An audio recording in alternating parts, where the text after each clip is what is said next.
Bali naabutan natin yung suki namin sa may bagsakan. So binigay niya yung kalahating balding dugo. So ang gagawin namin doon ay ano na lang, ilagay sa dinuguang gulay.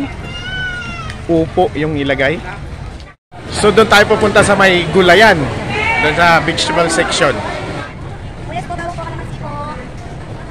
Maghahanap tayo ng ano, gulay na upo. Ayan, upo. Dahil doon natin iluluto yung dinuguan natin. Gagawin natin siyang dinuguang upo.